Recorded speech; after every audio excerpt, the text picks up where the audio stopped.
썰푸는 라디오 썰프라. 안녕하세요. 저는 초등학생 5학년 딸을 둔 엄마입니다.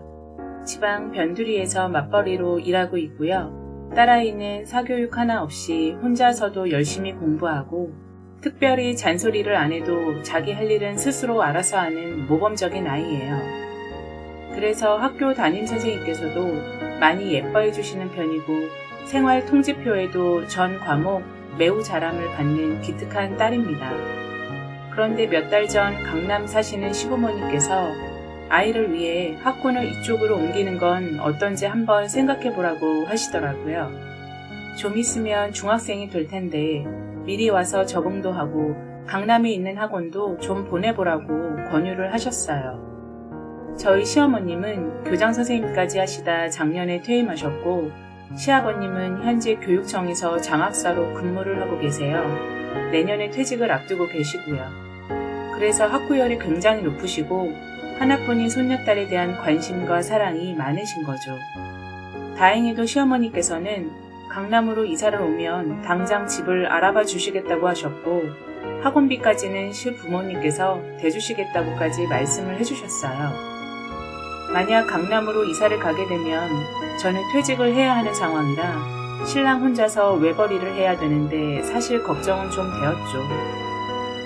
딸아이를 생각하면 강남으로 가서 더 좋은 환경과 분위기에서 공부를 가르치고 싶지만 경제적인 상황도 고려는 해야 되잖아요. 아무래도 이것보다는 물가도 비싸고 씀씀이도 더 커질 텐데 고민이 많이 되었죠. 그리고 신랑과 오랜 고민 끝에 저희는 강남 대치동으로 이사를 하기로 결정했어요. 계약 한 달을 앞두고 전학 절차를 밟았고 시어머님께서 구해주신 아파트로 이사를 하게 되었어요. 초등학교는 집에서 걸어서 10분 거리에 있는 가까운 곳으로 배정되었고 신랑도 딸아이가 낯선 학교에 적응할 수 있는 기간이 필요하다고 회사에 2주 정도 휴가를 쓰겠다고 말했고 요 며칠 아침마다 등굣길에 같이 나가주었죠. 딸아이는 아빠와 함께 학교까지 걸어가는 그 시간이 가장 행복하다고 말할 정도로 신이 나서 늦잠 한번 자지 않더라고요. 그렇게 딸아이는 적응도 생각보다 빨리 하며 수업도 잘 따라가더라고요. 그런데 며칠 전 제게 전화 한 통이 걸려왔어요. 같은 아파트 1층에서 산다며 저희 딸아이와 같은 반 엄마라고 소개하며 본인이 반대표 엄마라고 하더라고요. 그래서 저는 같이 인사를 했고 이번 주 금요일쯤 학부모 모임이 있으니 나와달라고 하더라고요. 전 원래 성격상 엄마들끼리 몰려다니면서 차 마시고 수다 떠는 걸 별로 좋아하지 않아서 사실 좀 나가긴 싫더라고요. 그런데 전학도 왔고 딸아이를 위해서 인사치레라도 해야겠다 생각이 들더라고요. 그래서 마지못해 일단 나가겠다고 하고 전화를 끊었어요. 그런데 첫 모임 장소가 아이들 키즈카페였고 그곳에 노래방 기기가 설치된 큰 대형 룸을 빌렸더라고요. 솔직히 좀 의아했어요. 이런 곳을 빌려서 모인다는 게. 그리고 30여 명의 엄마들이 쭉 모였고 반대표 엄마는 이번에 새로 전학 온 아이라며 제게 마이크를 전달해 주더라고요. 그리고 본인은 어디 살고 나이는 몇 살이며 아빠 직업, 아파트 평수까지 읊으라고 얘기하더라고요. 전 호구조사도 아니고 솔직히 좀 당황스러웠어요. 그래서 대충 어디 아파트에 살고 제 나이만 밝히고 자리에 앉았죠. 그리고 전 엄마들의 대화를 들어보니 학교 선생님들 험담부터 공부하기도 바쁜데 무슨 운동회를 여언이 많이 학교에 당장 전화를 해서 반대해야 되지 않겠냐고 여론을 조성하더라고요. 그렇게 가만히 듣고만 있기도 불편할 정도로 엄마들의 입김이 너무 세다는 걸 느끼게 되었죠. 여기서 잘못 보였다가는 버티기 진짜 어렵겠구나 생각까지 들 정도였으니까요. 그렇게 모임을 마치고 며칠 후 같은 반 친구 엄마에게 전화가 왔어요. 반대표가 비상 연락망을 만들어서 뿌렸다고 그래서 제 번호를 알고 전화를 했다고 하더라고요. 그 친구 엄마는 반대표 엄마랑 같이 놀고 있는데 아이들끼리 집 앞 놀이터에서 오랜만에 놀리자고 하더라고요. 그날 마침 시부모님께서 저희 집에 놀러도 오셨고 해서 저희 애는 못 나간다고 말하니 옆에서 듣고 있던 딸 아이가 잠깐만 놀다 오겠다고 하더라고요. 그래서 그럼 1시간만 놀다 오라고 허락을 해줬고 몇 분 뒤 시아버님께서 손녀딸 혼자만 내보내기가 좀 그러셨는지 당신이 놀이터에서 같이 있다가 올라오겠다고 하시며 내려가시더라고요.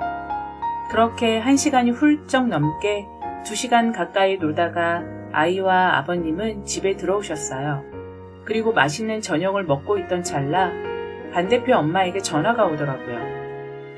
식사 중이라 전화 받기가 좀 그래서 안 받았더니 3번 연속 전화를 하더라고요.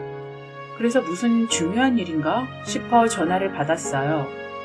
그러자 그 반대편 엄마는 제게 목소리를 높이며 지아 엄마, 지금 당장 나 좀 봐요 라고 화를 내더라고요. 그래서 전 무슨 일이신데요? 지금 시부모님하고 식사 중이라서 지금 바로는 좀 어려운데요 라고 말했죠. 그랬더니 반대편 엄마는 지금 밥이 문제예요? 당장 지아 데리고 같이 우리 집으로 안 내려오면 내가 바로 올라갈 거예요 라고 전화를 끊어버리더라고요. 저희 식구들은 이게 웬 날벼락인가 싶어 일단 식사를 멈추고 오늘 놀이터에서 무슨 일이 있었는지 쭉 지켜보신 아버님께 여쭤봤죠. 아버님께서는 아이들끼리 잘 놀았고 별일 없었다고 하시더라고요. 그러면서 아이들 엄마 3명이서 벤치에 앉아 있어서 다 지켜봤다고 하셨어요.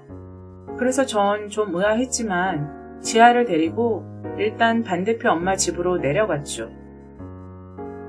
그러자 그곳엔 반대편 엄마와 낮에 제게 같이 아이들 놀리자고 했던 엄마까지 와 있더라고요. 그래서 전 이게 무슨 일인가 싶었죠. 저는 반대편 엄마에게 재혁 엄마 무슨 일 있어요? 라고 물었죠. 그러자 반대편 엄마는 아까 애들이 낮에 놀이터에서 놀다 큰일 날 뻔했다는데 지아한테 못 들었어요? 라고 따지더라고요. 그래서 저는 네? 무슨 일이요? 지아한테 별 얘기 못 들었어요. 누가 다쳤어요? 라고 되물었죠. 그러자 반대편 엄마는 지아가 아까 놀이터에서 재혁이 머리를 때리고 애가 넘어지니까 발로 배를 차고 등을 세게 찼어요. 그래서 애가 지금 아프다고 울고불고 난리예요. 그 얘기를 듣던 저는 지아에게 지아야, 네가 정말 재혁이를 이렇게 때렸어?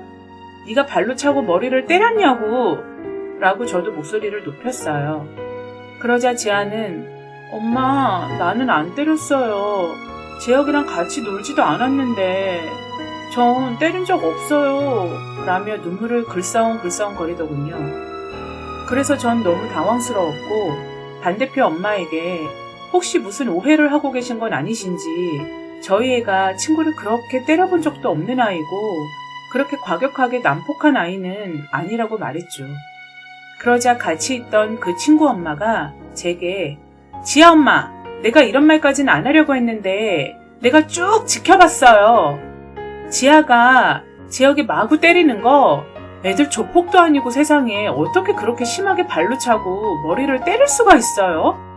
내가 참다 못해서 재혁이 엄마한테 말해준 거예요. 그냥 넘어갈 일은 아니잖아요? 라고 옆에서 반대편 엄마 편을 들며 거들더라고요. 전 그 얘기를 듣는데 너무 화가 나서 지아에게 등짝을 한 대 때리며 너 솔직하게 말 안 할래? 친구를 왜 그렇게 때렸어? 응? 얼른 친구에게 사과해!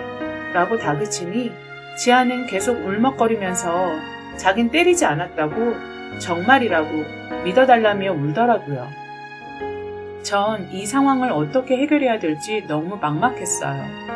사실 내 자식은 내가 더 잘 아는데 우리 지아가 그런 일을 했다니 믿기지가 않았죠. 그래도 일단 재혁이에게 재혁아 많이 아팠지? 아줌마가 너무 미안해. 용서해줘. 라고 말했고 재혁이는 아무 말도 안 하고 서 있기만 하더라고요. 그래서 전 다시 한번 재혁아 내일도 머리가 많이 아프거나 배가 아프면 아줌마한테 꼭 연락해. 같이 병원 가보자. 알았지? 그리고 미안해. 라고 재차 사과를 했어요. 그리고 반대편 엄마에게도 거두절미하고 다시 한번 미안하다고 사과를 했어요. 그러자 그 엄마는 오늘 너무 늦었으니까 내일 다시 얘기하자고 우리 보고 가라고 하더라고요. 그래서 저와 진아는 인사를 하고 나와 집으로 올라왔어요. 그리고 시부모님께 자초지종 설명을 드렸더니 아버님께서는 내가 그 자리에 있었는데 무슨 소리 하는 거냐?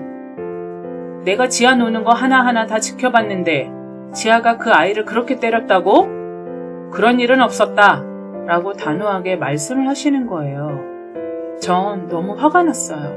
그리고 애꿎은 지아를 잡았나 싶은 마음에 너무 미안한 생각이 들더라고요. 지아는 결국 방에 들어가서 울다 지쳐서 잠이 들었고 옆에서 듣던 신랑은 내일 아침에 놀이터에 있는 CCTV를 확인해 보라고 하더라고요. 그래서 전 날이 밝는 대로 바로 확인을 해야겠다 생각을 했죠. 다음날 아침 지아와 신랑은 함께 학교 등굣길을 걸어가던 중 같은 친구 엄마 2명을 만났다고 하더라고요. 그리고는 다짜고짜 지아 아빠에게 딸을 어떻게 키웠길래 조폭을 만들었냐고, 이래서 전학을 함부로 받아주면 안 된다느니 이런 일은 그냥 넘어가면 안 되는 거 아니냐 하며 애아빠한테 화를 냈다고 하더라고요. 지아 아빠도 너무 화가 났고 진짜 이대로 가만히 있으면 안 되겠다는 생각이 들었어요. 졸지에 저희 애가 조폭이 됐다니. 지아 아빠와 상의를 하던 중 어제 그 반대편 엄마에게 전화가 오더라고요. 여보세요? 네, 재혁 엄마. 재혁이 괜찮아요? 라고 묻자 지아 엄마, 지금 반 엄마들이 난리가 났는데 이번 일 그냥 넘어가시면 안 되죠. 애를 그렇게 때려놓고 미안하다고 한마디 하면 끝이에요? 라고 다짜고짜 따지더라고요. 그 얘기를 들은 저도 이젠 참지 않겠다 마음먹었죠. 그리곤 이것 보세요, 재혁 엄마. 내가 어제까진 이것저것 살필 경황이 없어서 일단 지아 데리고 내려가서 어쨌든 재혁이가 아프다고 하니 사과를 한 건데요. 자꾸 우리 애가 조폭이라니 전학을 함부로 받아주면 안 된다느니 심지어 반 교실을 소문까지 내셨던데 이렇게 된 이상 우리도 어떤 게 사실인지 한번 진실 규명해보죠. 제가 오후에 반대편 엄마네로 내려갈게요. 라고 말한 뒤 전화를 끊었죠. 저와 신랑은 바로 아파트 관리실로 내려가 CCTV 확인을 했어요. 그리고 어제 놀이터에서 놀던 시간 처음부터 아이들이 헤어지기까지 쭉 돌려서 봤죠.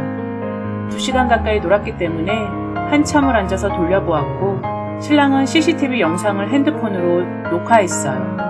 그런데